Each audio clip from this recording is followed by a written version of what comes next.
Black women and weaving is a topic that's building up ahead of steam in the YouTube black community. And I think at some point in the very near future, there will be a major and public clash between black men and women over this very issue. Which is why I feel the need to give my take on it, not because I think what I say will add anything new to the debate, but simply because I want to reinforce the stance against weaving that many black men have taken. I don't like weaves. I don't like weaves designed and styled to emulate European hair and hairstyles.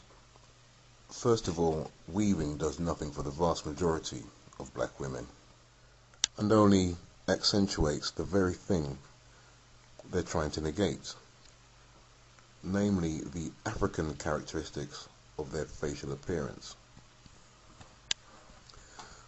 What you're usually looking at when facing a black woman with a weave is someone who looks odd. Kind of like looking at a car with a straw roof.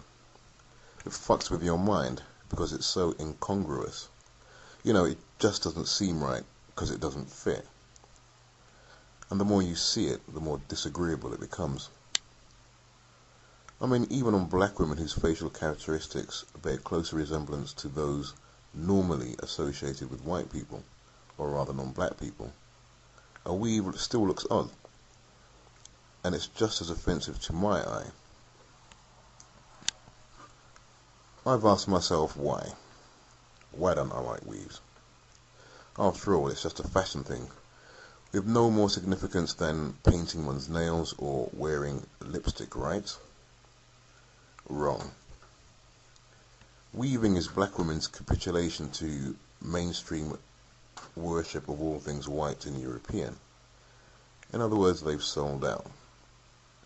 They've lost confidence in the beauty of the black woman and in their ability as black women to measure up aesthetically, in terms of beauty that is, against their counterparts from non-black races. It's a textbook case of if you can't beat them, join them. If you talk to a black woman on a level, as we say in the UK, meaning on a real talk level, they'll admit as much. That they're competing with women whose femininity most men seem to find more appealing than that of black women. And they're right. Most men, including black men, probably do appreciate the femininity of non-black women more than that of black women. Indeed, this is one of those rare instances that black women have correctly diagnosed the problem. Namely, most men don't think black women are feminine enough. And given the choice between the less feminine black woman and the perceived more feminine non-black woman, most men, and this includes black men, would take the latter. And the non-black woman most available to black men are who? White women. Hence the frenzy to imitate whiteness. Black women, of course, tell us that it's all black men's fault, that black women waste hundreds of dollars or pounds a year trying to alter their appearance to make themselves look less black and more white. Well, as I said, black women have identified the problem correctly for once, but as usual they fail to identify the different layers of the problem. Why does long, straight hair, lighter skin make one woman more attractive to a man than another woman? Is it because those attributes are the most celebrated in this culture? Perhaps. But consider this.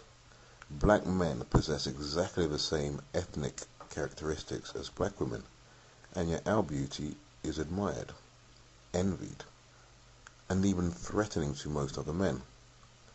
Black male beauty is highly competitive and features prominently, if not disproportionately, in any heartthrob top 10. Why?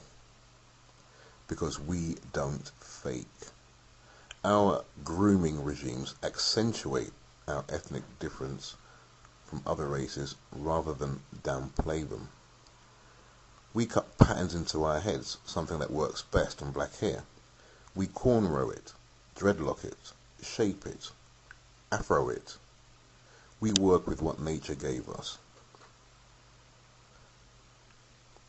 The point of that last passage is to prove that blackness or Africanness is not the cause of black women's low rating on the desirability scale.